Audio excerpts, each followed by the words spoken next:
स्वागत है आप सभी का आकाशवाणी के स्पेशल फोन इन कार्यक्रम में। आज का टॉपिक है new criminal laws. New criminal laws के बारे में कुछ भी जानना चाहते हैं या पूछना समझना चाहते हैं तो आप हमें कॉल कर सकते हैं 011-2342-1084 2342-2346, क्योंकि न्यू क्रिमिनल लॉज के बारे में हमें अवगत कराने हमारे स्टूडियो में मौजूद हैं expert advocate supreme court Shri Sanjay के चड्ढा। संजय जी, स्वागत है आपका आज के कार्यक्रम में। बहुत बहुत शुक्रिया मीना जी। हर तरफ चर्चा हो रही है न्यू क्रिमिनल लॉज की, तो मैं सबसे पहले आपसे ये पूछना चाहूंगी कि न्यू क्रिमिनल लॉज की आवश्यकता क्यों पड़ी?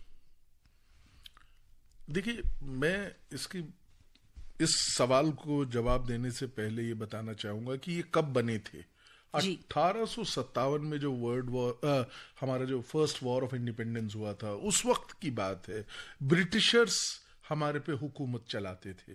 पहला वॉर ऑफ इंडिपेंडेंस की बात कहते हैं हम। उस वक्त उनके ऊपर दबाव आ गया कि कुछ और अपने कैसे वो राज को, जो वो ब्रिटिश राज है उसमें सहूलियत रहे, कन्वीनियंस रहे, अपना हित उन्होंने देखा। उन्होंने न्याय प्रणाली को विकसित नहीं किया, उन्होंने राज प्रणाली को विकसित किया। उन्होंने इस चीज को विकसित किया कि कैसे वो भारतीयों के ऊपर राज करें। और देखिए, सबसे बड़ी बात, जो पुराने कानून थे उनमें जो सबसे महत्वपूर्ण चीज है, उनका उद्देश्य जो अगर आप पूछें मुझसे तो वो था दंड देना, भारतीयों को दंड देना। इसीलिए शायद नाम भी भारतीय दंड संहिता रखा गया था। जी, तो उस समय सही नहीं समझता, नाम इसलिए नहीं रखा गया था। नाम तो क्योंकि भारतीय वो था, इंडियन पीनल कोड, वो एक लंबा सवाल हो जाएगा। लेकिन अब की जो रिजीम है, मतलब पहले वाले में पनिशमेंट की हम लोग बात करते थे, दंड की बात करते थे। अब जो हमारा जो नया कानून जिसकी आपने सवाल पूछा है, वो जस्टिस को बात करता है। न्याय कैसे मिले, चाहे वो एक विक्टिम है चाहे वो एक अक्यूज है। कैसे, देखिए ना, कई बार हम देखते हैं कि गलत भी कोई व्यक्ति, क्योंकि हर व्यक्ति दूध का धुला तो है नहीं, कोई व्यक्ति गलत भी शिकायत कर सकता है, तो उसके लिए प्रावधान है इस नए में। उसको पेनल्टी लगेगी, पहले वाले में नहीं हुआ करता था। तो न्याय, डीक्रिमिनलाइजेशन हुआ, मॉडर्नाइजेशन जो पूरा भारत अब जिस दौर से गुजर रहा है और जिस दौर में हम लोग आगे बढ़ रहे हैं, क्यों हम नहीं टेक्नोलॉजी का इस्तेमाल करते, क्यों नहीं? तो उन सब चीजों को समावेशित किया गया है, मिला के एक मजबूत क्रिमिनल। देखिए, एक ये समय की भी आवश्यकता है। सही बात है। क्यों है ये आवश्यकता? क्योंकि जब कानून बनाया जाता है, उसका ऑब्जेक्टिव क्या है?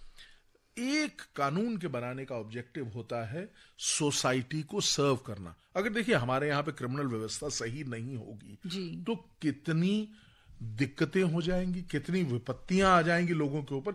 इसलिए एक सुदृढ़ क्रिमिनल सिस्टम का होना एक राष्ट्र के विकास के लिए बहुत बहुत बहुत जरूरी है। आकाशवाणी के स्पेशल फोन इन कार्यक्रम शुरू हो चुका है। कार्यक्रम का टॉपिक है न्यू क्रिमिनल लॉज और इस सिलसिले में हमारे साथ स्टूडियो में मौजूद हैं श्री संजय के चड्ढा। आप हैं एडवोकेट सुप्रीम कोर्ट। 2342-1084 2342-2346 पर आप हमें कॉल कर न्यू क्रिमिनल लॉज के बारे में कोई भी जानकारी हासिल कर सकते हैं। आपको बताना चाहती हूँ, ये कार्यक्रम आप Akashvani gold 100.1 megahertz, Akashvani Indraprastha 819 kilohertz, AIR live news 24/7 और न्यूज ऑन एयर ऐप पर भी सुन सकते हैं। आपके साथ हूं मैं मीना जैन, अपने श्रोताओं की सबसे बड़ी फैन। तो आपसे मेरा अगला सवाल ये है, क्योंकि न्यू क्रिमिनल लॉज आए हैं, इससे पहले कि मैं आपसे अपना सवाल पूछूं, एक श्रोता हमारे साथ जुड़ गए हैं जो आपसे कुछ पूछना चाहते हैं। हेलो, नमस्कार मैम। नमस्कार जी। GS चड्ढा बोल रहा हूँ, नई दिल्ली से। जी चड्ढा साहब, फरमाइए। संजय जी आपकी बात सुन रहे हैं, क्या पूछना चाहते हैं, बताइए। सादर प्रणाम। प्रणाम चड्ढा जी। सर, ये जो 3 नए कानून आए, मेरी जानकारी के हिसाब से ये रिप्लेसमेंट देंगे IPC और CRPC को, ठीक है? बिल्कुल ठीक कहा। और एविडेंस एक्ट को भी। हाँ जी, साक्ष्य अधिनियम जी। हाँ, तो 2 जो भारतीय न्याय संहिता और एक भारतीय सुरक्षा संहिता, लेकिन भारतीय नागरिक सुरक्षा संहिता, हाँ, और भारतीय साक्ष्य संहिता की बात कर रहे हैं। तो ये अधिनियम क्यों रखा गया, इसको भी संहिता क्यों नहीं बनाया गया? दूसरा, ये जो एक्ट पास किया गया है, इससे आम लोगों को कोई फायदा होगा, और जो हजारों केस पेंडिंग है न्यायालयों में, तो उसका निपटारा जल्दी से हो सकेगा? देखिए, 2-3 बातें बहुत अहम आपने करी। पहली बात कि भारतीय न्याय संहिता, भारतीय नागरिक सुरक्षा संहिता और भारतीय साक्ष्य अधिनियम इसलिए किया गया क्योंकि ये जो साक्ष्य अधिनियम है, इसका परिपूर्ण रूप से सिर्फ क्रिमिनल में ही नहीं, हर जगह पे इसका इस्तेमाल होता है, इसलिए ये अधिनियम है। अब मैं आपसे जो आपका जो सबसे महत्वपूर्ण सवाल है कि क्या इससे जनमानस को लाभ होगा, जी, मैं इसको एक कहते हैं ना 100%, लोग बोलते हैं 200%, और ये, जी हाँ, मैं आपसे 100% आपको बताना चाहता हूं कि भारत के हर जनमानस को इसका लाभ होने वाला है। आपके दूसरा जो अंश था आपके सवाल का कि जो इतनी लॉन्ग पेंडेंसी वाले केसेस पड़े हैं उनका क्या होगा। देखिए, सबसे पहले तो एक बात आपको बड़े स्पष्ट रूप से बताना चाह रहा हूं। 1 जुलाई 2024 ये डेट एक बहुत महत्वपूर्ण डेट है Indian criminal justice delivery system में। जी, इस दिन से ये नए 3 कानून लागू होंगे। अब इससे एक प्रश्न मुझसे हर व्यक्ति पूछता है कि जो पहले के जो चल रहे केसेस हैं, एक लॉन्ग पेंडेंसी लिस्ट है या कोई ऑफेंसेस पहले हुई हैं, उनमें भी क्या ये नया लॉ लगेगा? मैं भी आपसे ये पूछने वाली थी और आपने मेरा प्रश्न मुझसे ले लिया है। नहीं, ये चट्टा जी के सवाल का जवाब में इसका बताना बहुत आवश्यक है। जी, बताइए। देखिए, हमको ये मालूम होना चाहिए कि क्रिमिनल लॉ का और एक और लॉ की स्ट्रीम होती है टैक्सेशन लॉस का, कभी भी रेट्रोस्पेक्टिव इफेक्ट नहीं होता है। अगर होता है तो उसके लिए स्पेशली मेंशन किया जाता है। टैक्सेस में क्रिमिनल लॉ का नहीं हो सकता, क्योंकि आज एक चीज क्राइम अगर है तो ही उसकी सजा मिलेगी। ऐसा नहीं हो सकता कि कल कोई चीज क्राइम नहीं है, आप उसको रेट्रोस्पेक्टिवली उसका लगा दें, यानी कि पिछली डेट से। तो पहले वाले जितने भी केसेस हैं वो पुराने कानून आईपीसी, सीआरपीसी और एविडेंस एक्ट जो पहले अभी इस वक्त आज की डेट में उसके हिसाब से चलेंगे। और जो नए 1 जुलाई से के बाद, जी हाँ, उसके बाद कोई अगर उन मामलों में नए कानून लागू होंगे। अब मैं आपसे ये पूछना चाहूंगी, ये जो नए लॉ बनाए गए हैं, क्या उसमें कुछ पुराने लॉज को ध्यान रखते में बनाए हैं या कोई खास पैरामीटर्स ध्यान में रखकर इन नए कानून को बनाया गया है? देखिए, जैसा मैंने बताया कार्यक्रम के शुरुआत में भी कि ये जितने भी लॉ, ये तीनों जो लॉ बने हैं, इनका बेस तो वही पुराना है। जी, इसको हमने पुरानी चीज को मॉडर्नाइज करके उसमें से जो खामियां थी उनको हटा के नए, मैं आपको बताना चाहता हूं 2-3 चीजें। सघन प्रयत्न किए गए, कमेटीज बनी, मुझे याद है नंबर मैं बता सकता हूं, 158 मीटिंग्स हुई थी। वाओ। और सुप्रीम कोर्ट के तकरीबन 25 जजमेंट्स को रेफर करते हुए उनसे निकाल के क्रिमिनल लॉ का जो अंश है उनको लेके इसमें डाला गया। जितने भी हमारे श्रोता सुन रहे हैं, इस बात पे खास ध्यान दीजिएगा कि कितनी सारी मीटिंग्स, जजमेंट्स हुई और उन मीटिंग्स के पहले कितनी मीटिंग्स हुई होंगी कि इस निष्कर्ष पर पहुंचे हैं। तो किसी भी नए लॉ को आने पर उसके ऊपर अपना जजमेंट यूं ही मत दे दीजिएगा। संजय जी की हर बात पर गौर कीजिएगा कि आखिर ऐसा क्यों हो रहा है और इसका क्या असर होगा। हमने अपने श्रोताओं की बात की और एक श्रोता ने हमें कॉल किया है। हेलो जी, नमस्कार जी, गुड मॉर्निंग। क्या नाम है आपका? मेरा नाम एनपी सिंह है जी। सर, कहाँ से बोल रहे हैं आप? और मैं दिल्ली से बोल रहा हूँ। जी, सिंह साहब फरमाइए। तो मेरा नमस्कार। नमस्कार सिंह साहब। अच्छा संजय जी, मैं आपसे ये पता करना चाहता हूँ कि आप हमारे आजादी को 75 साल से ऊपर हो गए, तो कानून इतने लेट क्यों आए? दूसरी बात है, as being common citizen, I would like to know what are the new laws which are just common for just common citizens? जी, मैं आपका ये बड़ा ये भी एक ऐसा प्रश्न है मीना जी कि मैं कई सम्मेलनों में और कई वार्ताओं में गया, अनायास मन में आ ही जाता है कि भाई 75 साल क्यों लग गए। एक बेसिस बना रहे हैं कि ये कॉलोनियल इरा का था। देखिए सिंह साहब, आपको ये मालूम होना चाहिए, ये चेंज की डिमांड बहुत लॉन्ग ओवरड्यू थी। काफी समय से इस पे चर्चा हो रही थी। सरकारों ने कई नीतियां, पिछली और अगली, मतलब अभी आज की सरकार और पिछली सरकारों ने भी इसमें काम किया। कानून स्थिर नहीं था, कानून में चेंजेस आते रहे। लेकिन जिस तरीके से अब जिसे कहते हैं ना पूरा ओवरहॉल करके एक नया चीज पेश करने का प्रयास किया गया, इसका अर्थ ये नहीं है कि पुरानी व्यवस्थाएं समाप्त हो गई। देखिए, जो पुरानी व्यवस्थाएं हैं, जैसे कि इंपॉर्टेंट लॉज में आपसे सारे हैं, मर्डर है या किसी भी तरीके का कोई हीनियस क्राइम्स है, वो बिल्कुल समकक्ष हैं, दोनों एक ही तरह की तरीके से रखे गए हैं। कानून में चेंज नहीं है, कानून में कोई तब्दीली नहीं है। किस तरीके की तब्दीली है? जो रिडंडेंट लॉ हो चुके हैं, जिनका कोई महत्व नहीं है, उनको हटाया गया। परिस्थिति के हिसाब से जो बदलाव आए हैं, उन्हीं से रिलेटेड कानून को बदलाव किया गया या हटा दिया गया। मेरा ख्याल है, मैं इसको बिल्कुल आपने सही कहा, उसको 2 शब्दों से उसको चिन्हित कर देता हूं। जी जरूर। कंसोलिडेशन और मॉडर्नाइजेशन ऑफ लॉ हुआ है। जो पिछला कानून है उसको सरे से हटा नहीं दिया गया, ये बात सबसे सर्वोपरि है। वो कानून को रखते हुए, उसके अच्छे प्रोविजंस को रखते हुए ओवरहॉल किया गया है, और जैसे कई ऑफेंसेस को डीक्रिमिनलाइज किया गया, उनको हटा दिया गया है।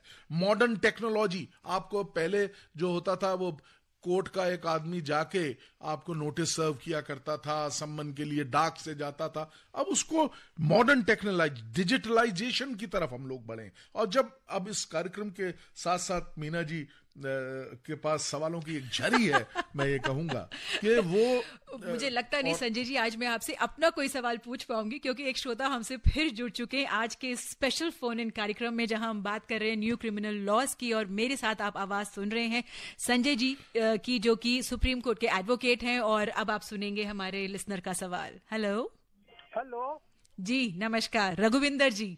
हाँ, श्रोताओं की सबसे बड़ी फैन हमारी छोटी बहन। फरमाइए। नमस्कार। नमस्कार, फरमाइए, क्या पूछना चाहते हैं आप? डॉक्टर साहब को सादर प्रणाम। मैं डॉक्टर नहीं हूँ, मैं मेरे को भी नमस्कार करिए। मैं एडवोकेट हूँ, संजय के चड्डा। इन्होंने आपको कानून का डॉक्टर बनाया है। एडवोकेट साहब को सादर प्रणाम। प्रणाम जी। मेरा सवाल ये है कि जो क्रिमिनल लॉज में चेंजेस हुए हैं जी, यहाँ अभी होने हैं, और उनमें हमारे देश की जो बेटियां, महिलाएं और माताएं हैं, उनकी प्रोटेक्शन के लिए कुछ ध्यान रखा गया है ताकि वो अपने आप को सम्मानित और सुरक्षित समझ सकें? कृपया बताने का कष्ट कीजिए। जय हिंद। जय हिंद। सबसे पहले और सर्वोपरि चीज है वो, मैं आपको जो नया कानून है, और ये महिलाओं के लिए खास तौर से एक बहुत बहुत बहुत अहम कदम उठा है। देखिए, जो ये महिलाओं के लिए जो कानून व्यवस्था को कड़े करने का जो शुरुआत मैं कहूंगा अभी 2012 से हुई थी। जस्टिस वर्मा आयोग का गठन किया गया था। निर्भया का जो दुखद एक कांड हुआ था, जो एक लैंडमार्क बना, और पता नहीं सरकारों ने कितने निर्णय लिए, उसके आधार पे कई नई दफाएं जोड़ी गई, कई जो एग्जिस्टिंग कानून है उसमें, और उसको बड़ा मुझे अच्छा लगता है बताते हुए कि उन तमाम पॉजिटिव और अच्छी चीजों को जो महिलाओं को प्रोटेक्शन देती हैं, जो महिलाओं को और सुदृढ़ बनाने में, उनके जिसे कहते हैं ना कि उनके अंदर आत्मविश्वास को भरने के लिए जो कानून बने थे, और उनको एक ऐसी स्थिति, ऐसी जगह पे बताने के लिए कि पूरा देश, जनमानस, कानून आपके साथ है, डरने की या किसी भी प्रकार से उस तरह की कोई भी आवश्यकता नहीं है। तो वो सारे अहम पहलुओं को इस नए कानून में लिया गया है। संजय जी, आपसे पूछना चाहूंगी कि ये जो नए लॉज आए हैं, इन लॉज का जो फिलहाल क्राइम रेट है उस पर क्या फर्क पड़ेगा? बहुत ही टेक्निकल और बहुत इंपॉर्टेंट सवाल जी। ये जब हम लोग इस पे बैठे हुए थे, इन पे जब लॉ जब बन रहे थे, उस वक्त इन पे कई चर्चाएं हुई कि एक क्राइम रेट बढ़ रहा है, इसको रोकने के लिए। देखिए, एक आपको जान के बड़ा दुख होगा कि अभी हमारे पास पेंडेंसी ऑफ केसेस बहुत ज्यादा है। उसके कई कारण हैं, और मुझे ऐसा लगता है कि क्रिमिनल लॉ में टाइम फ्रेम का होना बहुत आवश्यक है। अंतर्राष्ट्रीय स्तर पे अगर हम देखें, क्रिमिनल जूरिस्प्रूडेंस में इसकी आवश्यकता का कहा गया है जी। क्रिमिनल जस्टिस डिलीवरी सिस्टम पे अगर आप किसी भी एक योग्य व्यक्ति की बात को सुनेंगे तो वो कहेगा भाई टाइमली अगर आप डिलीवरी नहीं करेंगे जजमेंट की, तो वो वो उसका मतलब तो ये हुआ ना कि आप न्याय दे ही नहीं रहे। नहीं, और ऐसा भी लगता है कि जो क्राइम कर रहा है वो ये सोच समझ कर रहा है कि सालों साल तारीख पे तारीख चलता रहेगा, कोई बात नहीं, मैं तो कर पुरानी कहावत है, सब लोग कहते हैं कि justice delayed is justice denied. अगर जस्टिस डिले हो गई तो वो डिनाइड हो जाएगी। तो इस चीज का एक बहुत मैं ऐसी चीज आप लोगों को बताने वाला हूं, क्योंकि कई श्रोता इस चीज को सुन के मेरे को लगता है प्रफुल्लित हो जाएंगे। वो है कि अब जो क्रिमिनल लॉ है उसमें अगर आपने कोई भी ऑफेंस किया तो वो टाइम फ्रेम के अंदर आपको निर्णय जज की ड्यूटी बना दी गई है। इन्वेस्टिगेशन के लिए टाइम फ्रेम है कि विद इन दिस टाइम, और आपको ये जान के और अच्छा लगेगा कि ये टाइम फ्रेम तकरीबन 3 साल का है। और अभी हमने देखा है ये 3 साल की अधिकतम लिमिट है।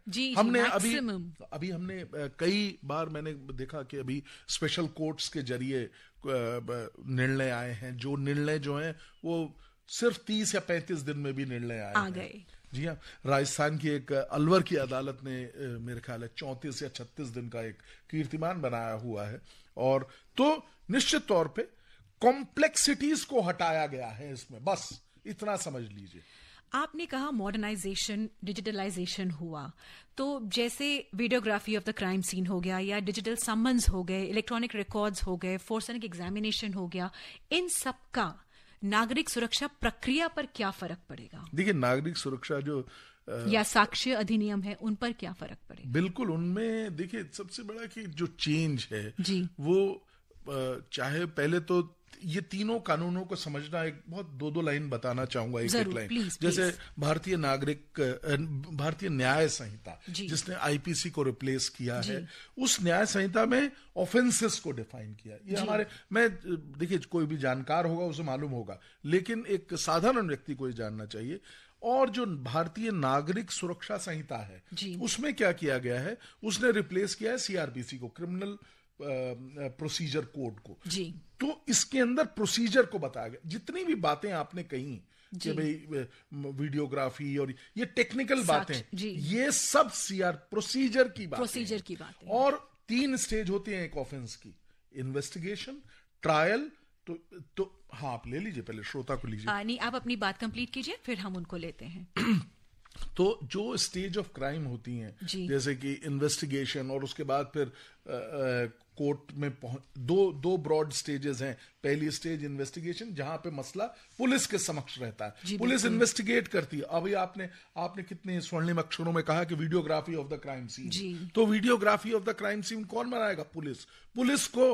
अच्छा, वही मौजूद है उस वक्त, वही पहुंच पाएगी। एक छोटी कई चीजें हैं, जैसे कि अब किसी की चोरी हुई, चोरी में जमा तलाशी की जाती है, लोगों की जेब, उस चोर के पास से क्या क्या मिला, उसकी एक रसीद बनती है। वो रसीद को कोर्ट के समक्ष पेश करने का कोई टाइम नियत ही नहीं था, कोई समय नहीं था। कोई अगर 6 महीने बाद भी करेगा तो भी फर्क नहीं पड़ता। और अब क्या किया गया है, आप स्तब्ध रह जाएंगे, सिर्फ 24 घंटे के अंदर उसको पेश करना पड़ेगा। तो अब देखिए ना, अब टाइम लिमिट की अगर मैं बात करूं, अब मैं भी आपको एक टाइम लिमिट दे रही हूँ। एक छोटी सी फोन कॉल ले लेते हैं, उसके बाद आपकी एक बड़ी अहम बात है, उसको सुनना बहुत जरूरी है। टाइम, जैसे कि अगर कोई मेडिकल निरीक्षण हुआ है, अगर घातक केस है, कोई रेप का केस है, उसके मेडिकल रिपोर्ट कोर्ट तक आने में सालों लग जाते थे, अब उसको सिर्फ 7 दिन का समय दिया गया है। अब लेते हैं श्रोता को। जी, हेलो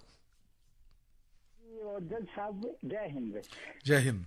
नमस्कार, अपना नाम बताइए प्लीज। राजेंद्र बोल रहा हूँ जी। जज साहब पहले याद से रहते हैं, अच्छी जानकारी देते हैं, हमें बहुत अच्छा लगता है। जी राजेंद्र जी, आप कहाँ से बात कर रहे हैं?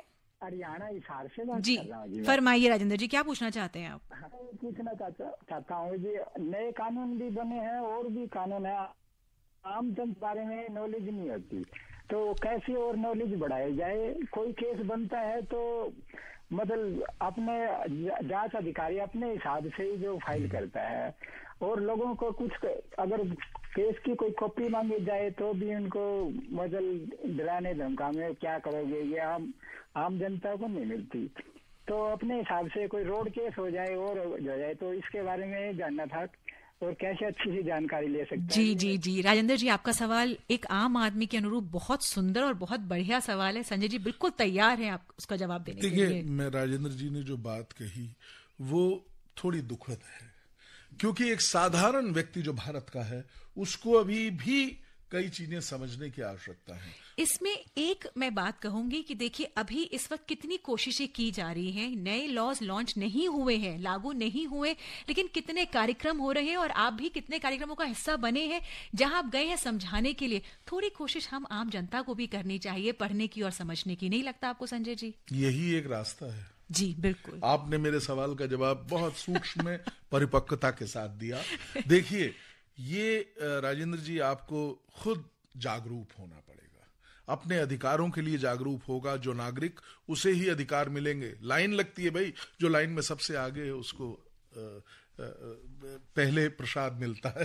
तो ये बात है। लेकिन देखिए सरकार भी इन तमाम चीजों के लिए जागृत है, और ये मैं तो यूं कहूंगा थोड़ा सा परे हटके कि सरकार जागृत होने से ही नहीं, सरकार की ये ड्यूटी भी है। कानून बना देने भर से नहीं होगा, कानून को परिपक्वता से, मजबूती से जन जन तक पहुंचाना भी सरकार का ही दायित्व है। और मैं इस कड़ी में ऑल इंडिया रेडियो का बहुत बहुत आभार करता हूं, और जैसे सदैव तत्परता से AIR लगा रहा है अपने इस नॉलेज के एक्सपेंशन में, मैं उनको बधाई देता हूं, आपको भी बधाई देता हूं। बिल्कुल सही बात है। आकाशवाणी समय समय पर, समय के अनुसार, परिस्थिति के अनुसार इस तरह के कार्यक्रम करता रहता है कि लेटेस्ट जानकारी हमारे श्रोताओं तक पहुंचे। तो दोस्तों एक बार फिर से आकाशवाणी के स्पेशल फोन इन कार्यक्रम में आज का टॉपिक है न्यू क्रिमिनल लॉज। हमारे साथ उपस्थित हैं श्री संजय के चड्ढा, आप है एडवोकेट सुप्रीम कोर्ट, और हम तक पहुंचने का 2 नंबर्स हैं 011-2342-1084, 2342-2346। और एक श्रोता हमसे जुड़े हैं, अभी बात करते हैं। हेलो, नमस्ते मैडम। नमस्कार, क्या नाम है आपका? गुरुनाथ जी। गुरुनाथ जी, आप कहाँ से बोल रहे हैं? मैं ठाणे महाराष्ट्र से बोल रहा हूँ मैडम। जी फरमाइए, क्या पूछना चाहते हैं आप? संजय जी आपकी बात सुन रहे हैं। जी जी, नए जो न्यू क्रिमिनल लॉ है उसमें मतलब जो एक्यूज होते हैं और विक्टिम होते हैं उनमें मतलब दोनों को इंसाफ सही ढंग से मिले, इसके बारे में पूछिए, इसके बारे में बताइए। और दूसरा सवाल मेरा ये है कि जुडिशियली और पुलिस, इनकी क्या जवाबदेही उसमें बड़ी है, और ये जो 15 और 90 दिन की कस्टडी के बारे में थोड़ा बताइए। 3 सवाल और तीनों बहुत अहम। जी आपका स्वागत कि आपने ये सवाल पूछे। पहला सवाल आपने पूछा कि कैसे मजबूती आएगी जस्टिस डिलीवरी सिस्टम में। देखिए नए इसमें से रिडंडेंट पुराने जो ऐसे दबे हुए चीजें थी उनको हटाया गया, जैसे कि अटेम्प्ट टू सुसाइड एक ऑफेंस हुआ करती थी, किसी व्यक्ति ने सुसाइड किया, पहले ही ट्रॉमा में है मीना जी, और उसके बाद केस बन जाता है, तो इसको हटा दिया गया है। इसी प्रकार से एडल्ट्री एक ऑफेंस हुआ करती थी, उसको डिलीट कर दिया गया है, उसको नए कानून में कोई स्थान नहीं दिया गया है। जिस देश में, यानी कि मैं बात कर रहा हूं इवन यूके में, जहां से हमने कॉमन लॉ बोरो किया है, वहां पे भी ये ऑफेंसेस नहीं है। सेडेशन का क्राइम के प्रति सुप्रीम कोर्ट ने जजमेंट दिए हैं कि भाई ये नहीं चाहिए, क्योंकि ये कॉन्ट्राडिक्ट करता है आर्टिकल 19(1)(a) को, राइट टू स्पीक एक्सप्रेशन को, उससे कॉन्ट्राडिक्शन करता है, तो उसको भी हटाया गया। लेकिन ये भी याद रखना होगा कि नई चीजें ऐड की गई हैं इसमें। अगर कोई व्यक्ति राष्ट्र के विरोध में काम करता, आर्म्ड रेबेलियन करता है, सेसेशन करने का प्रयास करता है, तो उसके लिए अलग से ऑफेंस डाली गई है। तो अपने आप में मजबूत सिस्टम को बनाने का प्रयत्न किया गया है। आपने ये पूछा कि जो कैसे जजेस की और पुलिस की जो है कि अकाउंटेबिलिटी, जवाबदेही कैसे आएगी, मैं बताता हूं कैसे आएगी।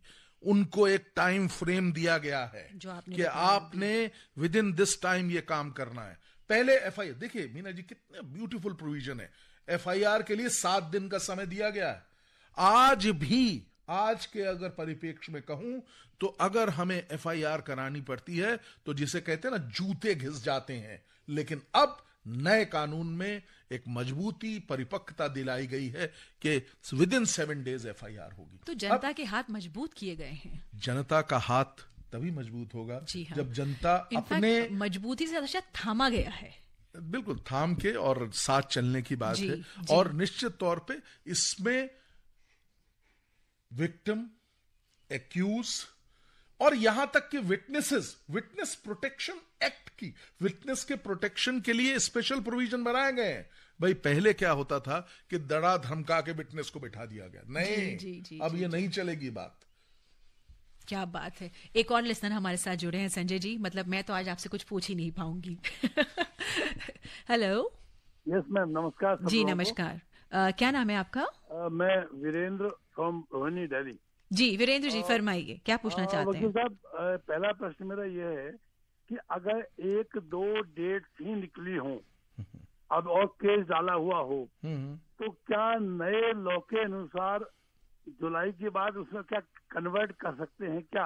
पहला प्रश्न ये है, रेट्रोस्पेक्टिव। और दूसरा प्रश्न मेरा ये है कि जब हम लॉ डालेंगे और 3 साल हो गए और सपोज केस का कोई नई निर्णय ले पाए, उस कंडीशन में क्या हो सकता है? देखिए, पहले सवाल का जवाब ये है कि ये जो 3 कानून बने हैं इनके लिए एक डेट, देखिए ये कानून बने थे दिसंबर 2023 में, हमको ये याद रखना है, लेकिन इनका इफेक्टिव कब होंगे? ये 1 जुलाई आने के कुछ दिनों के बाद, अभी के 1 जुलाई 2024 से इफेक्टिव होंगे। अच्छा, अब इनको, जैसा आपने सवाल किया कि केस चल रहा है, क्या हम अपने केस में नए लॉ को लगा सकते हैं? बिल्कुल नहीं। इन कानूनों का पिछली डेट से नहीं लागू किया जा सकता। ये कानून 1 जुलाई के बाद।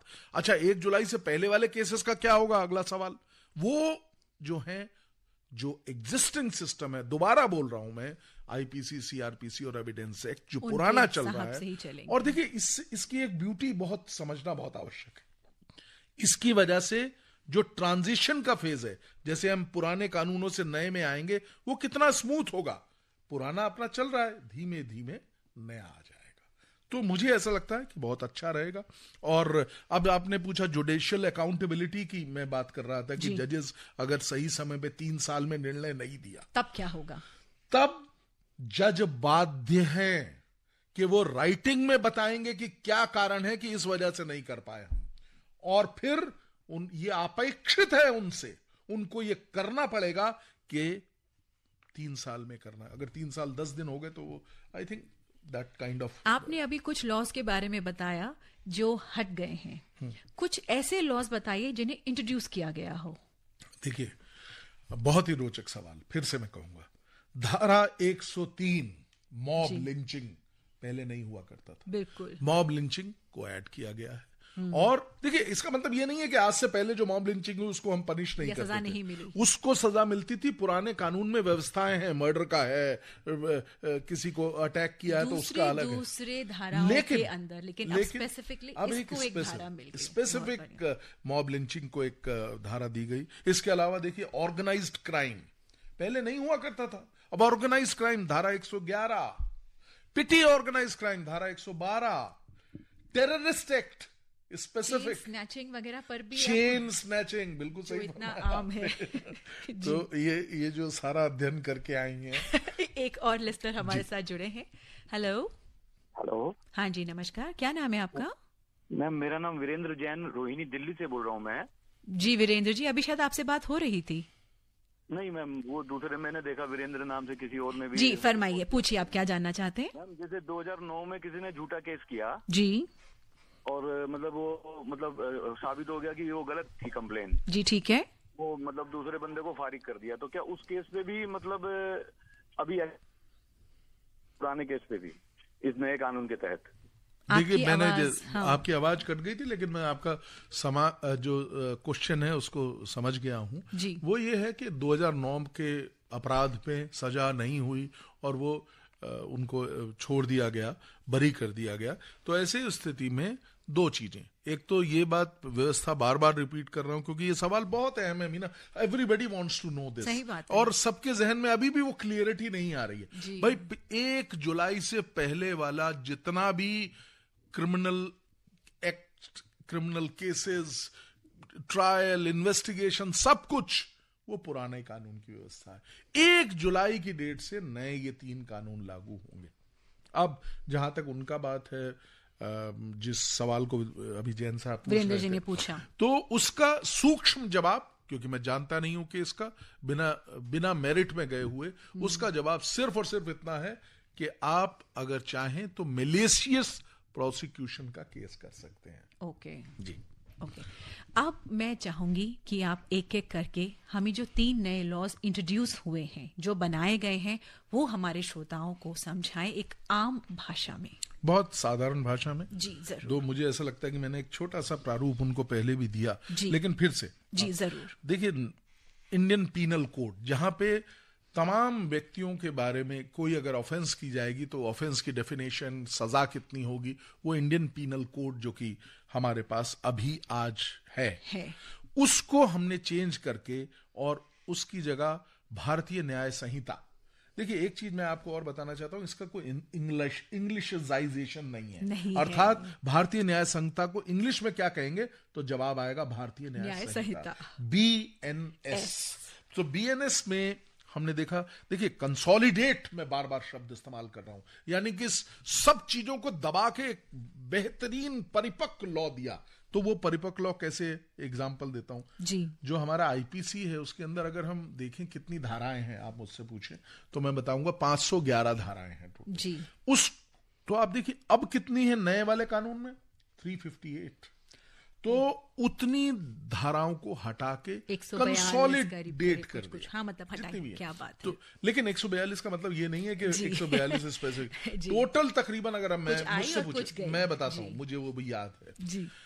20 ऑफेंसेस को हटा दिया गया है और 8 नई ऑफेंसेस भी ऐड कर दी गई हैं जो पहले नहीं थी। तो स्पेसिफिक ऑफेंसेस जैसे मैंने एग्जांपल दिए, मॉब लिंचिंग, आर्म रिबेलियन, ये पहले act of terrorism, hate crimes और ये सब जी। तो ये मैंने आपको एग्जांपल दी। तो ये एक, अब जो भारतीय न्याय संहिता है जिसे आप शॉर्ट में BNS कह सकते हैं, उसमें बताया गया है कि क्या क्या ऑफेंसेस हैं। चलिए, हमने अभी पहले लॉ के बारे में थोड़ा सा समझा। इससे पहले हम आगे बढ़े, एक श्रोता हमारे साथ और जुड़े हैं आज के इस खास आकाशवाणी के स्पेशल फोन इन कार्यक्रम में, जिसका टॉपिक है न्यू क्रिमिनल लॉज। बताइए। Hello, good morning ma'am. Good morning जी, क्या नाम है आपका?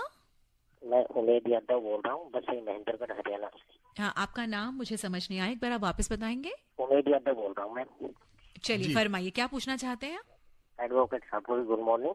गुड मॉर्निंग सर, मैं ये जानना चाहता था, जैसे नए कानून के अंदर जो नाबालिग बरी हो जाते थे पहले, तो इसमें क्या संशोधन है? और दूसरा, जो फास्ट ट्रैक कोर्ट 30 दिन में, 35 दिन, 40 दिन में तो केस खारिज कर देते थे, लेकिन उसको सजा होने में काफी टाइम लगता था, तो इसमें क्या प्रावधान है? देखिए, दोनों जो क्वेश्चन है आपके, पहला कि नाबालिग बरी कर दिए जाते थे, बरी कोई नहीं किए जाते थे। नाबालिग जो बच्चा है उसको चाइल्ड, नए इसमें माइनर नहीं लिखा गया, देखिए शब्दों को चेंज भी किया गया, साधारण किया गया ना जी। तो पहले लिखा जाता था माइनर, उसको अब हटा दिया गया, चाइल्ड कर दिया गया। तो अब चाइल्ड जो है वो अभी भी इसके अंतर्गत उसका नहीं चलेगा, उसके लिए डिफरेंट लॉज हैं, चाइल्ड प्रोटेक्शन के लॉज हैं जो कि उसको सुधार गृह हम लोग कहते हैं, जिसको वहां पे रख के उसका चलेगा, पहली चीज। और दूसरा सवाल इनका था कि क्या तेजी आएगी कि कह रहे कि जिनको कुछ ही दिनों में छोड़ दिया जाता था, या केस खत्म कर दिया लेकिन सजा मिलने में बहुत समय लगता था। देखिए, ये ऐसा, इसमें कोई स्पेसिफिक प्रोविजन नहीं है, लेकिन ये तो बात बड़ी, जिसे कहता ना, ऊपर रखी हुई है कि शीघ्रता, तेजी, बहुत, जिसे कहता है कि तेजी से अब केसेस चलेंगे नए कानून के तहत, ऐसी संभावना तो अवश्य, क्योंकि टाइम बाउंड बस मुझे ऐसे लगता है कि व्यवस्था को बनाना, मानक स्थापित करना और विवादों का समाधान करना, इसके साथ में स्वतंत्रता की रक्षा करना, इन 4 मूल्य बातों को लेकर नए लॉज को बनाया गया है। संजय जी ने बहुत अच्छी मुस्कुराहट दी, कुछ कहना चाहते हैं? आपने इतनी रोचक बात भी करी और बड़े स्पष्ट शब्दों में जो स्वरूप है इतना बड़ा इन तीनों कानूनों का, उसको समावेशित करते हुए सुदृढ़ता के साथ ये 4 शब्दों में आपने पेश किया। हमने एक लॉ की तो बात की, भारतीय न्याय संहिता। अगर हम बात करें भारतीय नागरिक सुरक्षा संहिता और भारतीय साक्ष्य अधिनियम, क्योंकि ये तीनों आपस में ही जुड़े हुए हैं, तो इनके बारे में आप क्या कहना चाहेंगे? देखिए, अब मैं दूसरे वाले पे आ जाता हूँ, क्योंकि जो कि है नागरिक सुरक्षा संहिता, भारतीय नागरिक सुरक्षा संहिता। इसने ये क्या चीज है? ये प्रोसीजर, एक क्रिमिनल केस है, उसका प्रोसीजर क्या होगा, इससे रिलेटेड है। हमने इसमें सबसे बढ़िया प्रोसीजर के अंदर जो इनकॉर्पोरेशन किया है वो है प्रोग्रेसिव टेक्नोलॉजी का। कैसे जो आज के चीजें हैं उनको आज के लॉ में डाला जाएगा, ऑडियो वीडियो माध्यमों से। वीडियो, जैसे आपने शब्द इस्तेमाल किया, फिर से उसको मैं बोरो कर रहा हूं, videography of the crime scene, या डिजिटल प्रेजेंस हो गया, आपका डिजिटल प्रेजेंस हो गया। देखिए, मैं एक उदाहरण हमारे साथ भी एक डिजिटल प्रेजेंस है, लेकिन ऑनलाइन। जी, एक श्रोता हमसे बात करना चाह रहे हैं। हेलो हेलो, नमस्कार जी। जी नमस्कार, अपना नाम बताइए प्लीज। धर्मवीर, गांधीनगर, दिल्ली से बात कर रहा हूँ। जी रामवीर जी, फरमाइए, क्या पूछना चाहते हैं? धर्मवीर जी फरमाइए, क्या पूछना चाहते हैं? संजय जी नमस्कार। नमस्कार, बताइए। मेरे 2 क्वेश्चन है सर जी। जैसे कोई क्राइम करके चला जाए और उसका क्राइम ऐसा है दर्दनाक वाला, इसको आप इंग्लिश में क्या बोलते हैं? हीनियस। और 30 साल हो गए वो फरार है और उसके बाद भी वो पकड़ में नहीं आया, तो ऐसे में क्या पुलिस केस बंद कर देती है? क्या पुलिस के ऊपर क्या दोबारा से एप्लीकेशन दी जा सकती है कि इस पर कार्रवाई आगे कितनी चल रही है कि नहीं चल रही, ये बताएगी पुलिस, नहीं बताएगी? दूसरा सवाल ये है कि वुमेन सेल में जो पहले एक होता था, वुमेन एक एप्लीकेशन लगाती थी, पूरे फैमिली के मेंबर अरेस्ट हो जाते थे, पर उसके बाद कुछ चेंजिंग हुई थी कि सिर्फ हस्बैंड वाइफ में ही केस रह जाता है, फैमिली मेंबर को कुछ नहीं परेशानी होती। तो इसमें भी कुछ रियायत मिली है, क्योंकि इसमें देखा यह गया है कि ज्यादातर अधिकांश जिसकी इच्छा नहीं होती शादी की उस लड़के से, तो वो शादी के बाद अनचाहे मन से उसको एक एप्लीकेशन लगा देती है कि। जी, मैं समझ गया आपका सवाल। बहुत तेजी से, बहुत अच्छे और जनरल पब्लिक की इंपॉर्टेंस के दोनों सवाल किए गए। पहला सवाल कि क्या हीनियस क्राइम और बहुत एक बड़ा क्राइम करके कोई व्यक्ति भाग जाता है, पकड़ा नहीं जाता, तो क्या होगा? देखिए, नए कानून में इस आयाम को, जैसे आपको मालूम था कि ऐसा हो रहा है, हमारे जो लॉ मेकर्स हैं, हमारे जो पॉलिसी मेकर्स हैं, उन्होंने भी इस चीज पे बहुत चिंतन और मनन किया।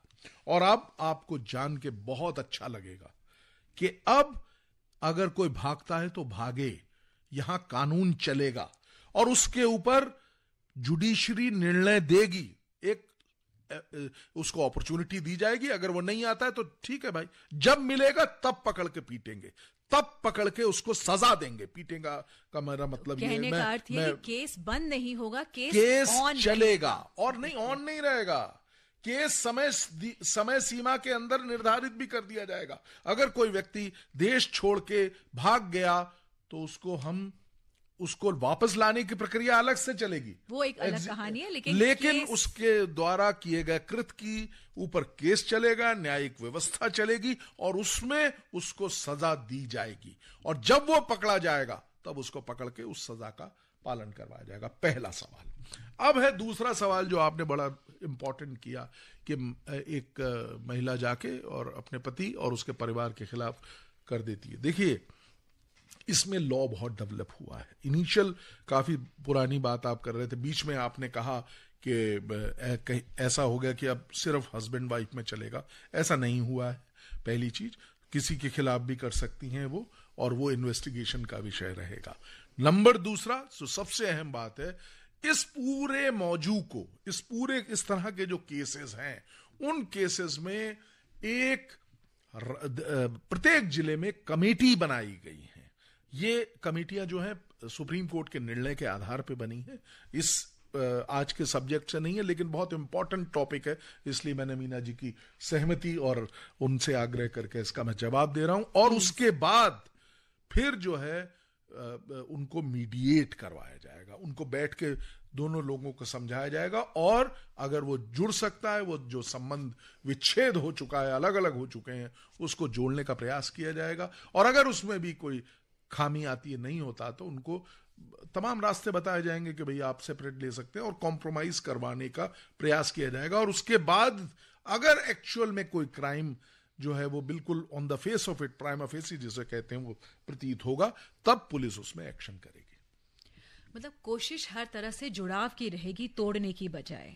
ये मैं इस पे कह नहीं सकता, सही बात है, या केस वो तो बिकॉज ये सारी चीज डिपेंड करती है केस टू केस, किस तरह का महिला पुरुष के मस्तिष्क में क्या है। कोई भी व्यक्ति किसी को दबाव से नहीं किया जा सकता, और हर व्यक्ति फ्री है, और इससे ज्यादा इसमें नहीं कहना भी नहीं है। एक और श्रोता हमारे साथ जुड़े हैं। हेलो जी नमस्ते मैम। जी नमस्कार, क्या नाम है आपका? मेरा नाम विपिन है, मैं मध्य प्रदेश सागर से बात कर रहा हूँ। जी फरमाइए, क्या पूछना चाहते हैं? जी मेरे 2 सवाल हैं। पहला सवाल मैम ये है कि जो पिछले कॉलर ने भी पूछा, मैं ये जानना चाह रहा था कि पहले जो होता था कि कोई भी क्राइम करके अगर फरार है और नहीं मिल रहा है, तो अगर उनकी जो संपत्ति है वो जब्त कर ली जाती थी, तो कुछ लोग इसे इलीगल बोलते थे कि ऐसा कैसे हो सकता है। हालांकि पॉलिटिकल इशू है, ऑपोजिशन ज्यादातर ऐसा बोलते थे कि ऐसा कैसे कर दिया वगैरह वगैरह। ठीक है, दूसरा जी दूसरा सवाल एक है मैम कि कुछ धाराएं बदली गई हैं, जैसे 420 है तो धोखाधड़ी की, और बहुत सारी धाराएं हैं, तो ये इसमें सिर्फ धाराएं ही बदली गई हैं या फिर कुछ सजा का भी हेर फेर हुआ है या फिर सिर्फ नंबर ही बदले हैं? तो पहले सवाल का आपका जवाब मैं बहुत सूक्ष्म में दूंगा, वो ये कि अगर कोई व्यक्ति देश छोड़ के चला जाता है, हीनियस क्राइम करता है, और यही था शायद, जी, और बिल्कुल। तो उस ऐसी परिस्थिति में उसको बुला के, अगर वो नहीं आता, केस चलेगा। और उसी का दूसरा लिम जो था आपके सवाल का, कि क्या जो व्यक्ति भाग जाता है तो उसकी प्रॉपर्टीज वगैरह को जब्त किया जाता है। देखिए कानून में ये व्यवस्था है, किसने आपसे कहा कि ये व्यवस्था नहीं है? ये इलीगल बिल्कुल नहीं है। और ये बात आपको मस्तिष्क में ध्यान में हमेशा रखनी है कि ये जो व्यवस्था है ये कानून की व्यवस्था है, और कोर्ट के आदेश पे ही कुर्की की जाती है, ठीक है ना। तो इसलिए ये कानून की व्यवस्था, और वो अभी भी कंटिन्यू रहेगी। मैंने जैसे बताया, पिछले कानून की सब अच्छाइयों को रखा गया है। ऐसा ना समझें कि पुराने कानून को जो है विदा कर दिया गया है और समाप्त हो गया, नहीं, उसकी अच्छाइयों को और मेजॉरिटी ऑफ थिंग्स को रखा गया है। मैं बड़ी परिपक्वता से कह रहा हूं, मेजॉरिटी। कुछ लोग तो ये भी कहते हैं कि भाई ये old wine in the new bottle, लेकिन ऐसा नहीं है। कई रोचक और बहुत इंपॉर्टेंट चीजें जोड़ी गई, जैसे मैंने आपको बताई पहले भी। इसके अलावा 0 FIR का कंसेप्ट और तमाम चीजें, मैं लिस्ट अगर कर दूं तो वो 20-22 चीजें होंगी। मैंने आपको बताया ऑफेंसेस में 20 ऑफेंसेस डिलीट करके 8 ऑफेंसेस जोड़ी गई हैं। इनका अगला सवाल था कि जैसे धारा 420 बदल गई, क्योंकि आपका क्रम बदला। देखिए क्या है, क्रम भी बदला और ऑफेंस की ग्रेविटी के आधार पे और कई रीजंस हैं उसको लेते हुए उसको किया गया है। देखिए क्या है कि मेजॉरिटी ऑफ वो जो हैं उनको सेम है, डेफिनेशन सेम है, उनके ऊपर जो सजा का प्रावधान है वो भी सेम है। मेजॉरिटी मैं कह रहा हूं, कहां पे तब्दील है वो देखना पड़ेगा, वो साथ साथ हमको पता चलता चलेगा। जी, तो ऐसे ही जैसे उन्होंने पूछा, तो हमने भी अभी जैसे थोड़ी सी आपके साथ प्रोग्राम करने के लिए थोड़ी पढ़ाई करके आए, तो उसमें लिखा है कि कुछ ऐसे अपराध हैं जिनकी सजा की अवधि बढ़ाई गई है या कहीं फाइन बढ़ाए गए हैं। तो ये कोई पर्टिकुलर लॉ या रूल को लेकर है या रिसर्च करके देखा कि कहाँ क्या जरूरत है? जब कानून को मैं तब देखिए, पुराने कानून कब के हैं आपको मैंने बता दिया, बहुत पुराने हैं। उसमें जो सजा है वो 500 रुपए का जुर्माना है, उस जुर्मानों को बढ़ा दिया। आपको याद होगा 1987 में मोटर व्हीकल एक्ट आया था, और उस एक्ट में तरमीम करके अभी रिसेंटली, मुझे ईयर याद नहीं है, उसको नए रूप में और नए स्वरूप में प्रस्तुत किया गया, और उसमें जो सजाएं हैं उनको और जुर्माने हैं उनको सख्त और आज के हिसाब से किया गया, और जो हजारों के रुपयों में है।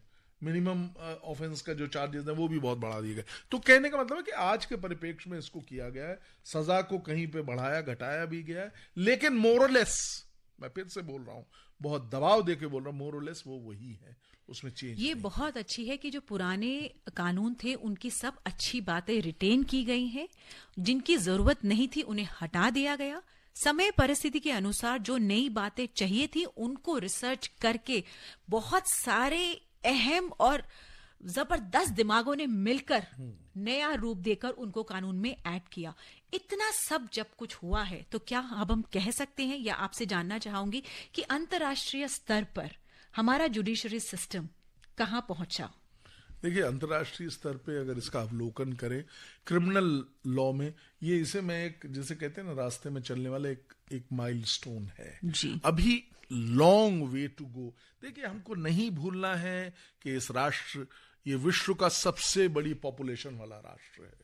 इतने बड़े जनमानस को संभालना ये कोई बहुत आसान काम नहीं है। इसमें सरकारों को, और खास तौर से अगर आप बहुत छोटी सी संख्या में भी क्रिमिनल्स हैं तो उनको भी संख्या जब आप को रिलेट करते हैं, जब आप देखते हैं कि इतने बड़े जनमानस के साथ, तो एक बहुत बड़ा लार्ज नंबर होता है। पुलिस की कमी है, संसाधनों की कमी है हमारे देश में। बिल्कुल। तब उस स्थिति में इस लॉ से मुझे ऐसा लगता है कि एक माइलस्टोन होगा। अंतर्राष्ट्रीय स्तर पे भी हम ये बात को स्वीकार करते हैं कि अंतर्राष्ट्रीय क्रिमिनल जस्टिस डिलीवरी सिस्टम की जब बात होती है अंतर्राष्ट्रीय स्तर पे, तो वहां पे ये चीजें, उन तमाम मानकों को जो मानक अंतर्राष्ट्रीय स्तर पे हैं, उनको हमने यहाँ फॉलो किया है। अगर आप कहेंगे तो मैं 2-3 चीजें बता सकता हूं। जैसे कि एक होती है पुलिस कस्टडी। एक सवाल भी बीच में आया था, मैं जवाब नहीं दे पाया उसका जी। पुलिस कस्टडी, अभी तक का सवाल, अभी तक जो कानून है उसमें 15 दिन, पहले 15 दिन, ये बहुत अहम बात है, पहले 15 दिन से ज्यादा नहीं हो सकती थी पुलिस कस्टडी। इन्वेस्टिगेशन 15 दिन में समाप्त हो पाएगा कि नहीं, ये नहीं मालूम। उसके बाद वो जुडिशियल, ये क्लियर है कि पहले 15 दिन। लेकिन अब नए कानून में क्या किया गया, वो पहले को हटा दिया गया। 15 दिन दिए जाएंगे with in time frame of 60 और 90 डेज।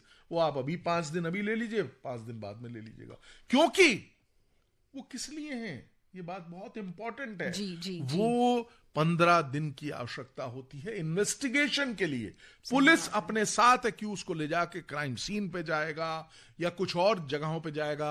अच्छा देखिए, अब मैं बता रहा हूं ना, कई रोचक तथ्य हैं। ये 1 घंटा तो बहुत ही कम है। सही बात। देखिए, अब अंतरराष्ट्रीय स्तर पे किसी व्यक्ति ने एक कॉन्स्पिरेसी करी बाहर से और कोई एक्ट कर दिया हमारे यहाँ, तो उसके लिए प्रोविजन किया गया है, सुदृढ़ प्रोविजन किया गया है कि वो व्यक्ति अब बाहर से चाहे वो एक्स्ट्राडिशन अलग सब्जेक्ट है, लेकिन उसके ऊपर भी ट्रायल चलेगा।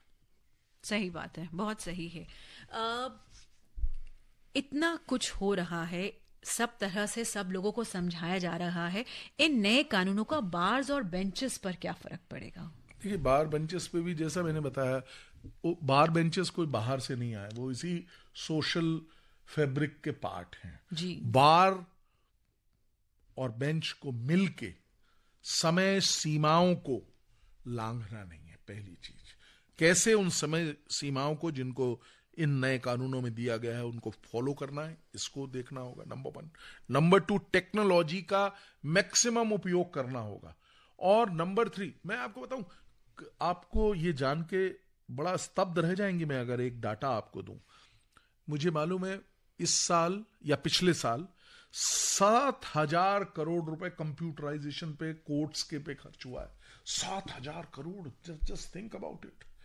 तो भारत हर तरह से कोशिश की जा रही और है। भारत एक विशाल देश है। हमारे मुझे बड़ा बताते हुए बहुत हर्ष होता है कि हमारे जो महामहिम मुख्य न्यायाधीश हैं भारत के, उनका ये ड्रीम प्रोजेक्ट है कि कैसे कंप्यूटराइजेशन, इससे पहले वो जब अब बने भारत के सीजेआई बनने से पूर्व वो इस प्रोजेक्ट को हेड भी करते थे।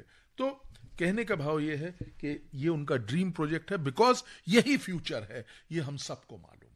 इससे पहले कि हम आपसे इजाजत लें, आपको धन्यवाद कहें, मैं चाहूंगी कि आप हमारे श्रोताओं को आज के इस कार्यक्रम के या न्यू क्रिमिनल लॉज में एक निचोड़, कंक्लूजन क्या देना चाहेंगे? देखिए, निचोड़ सिर्फ इतना है कि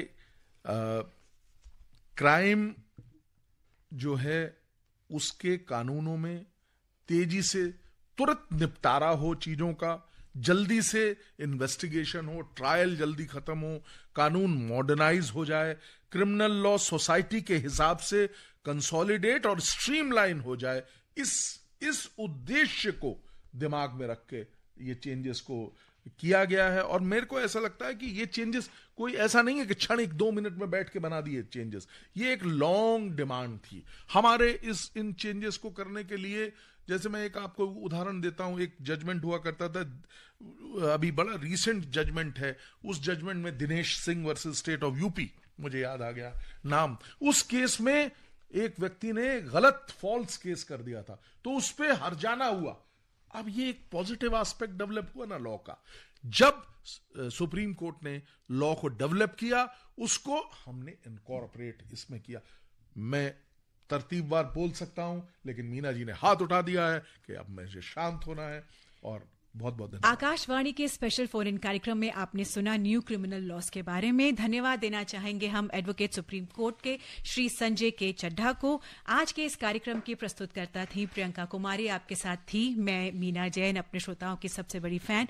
आशा है कि आपको आज की प्रस्तुति पसंद आई होगी।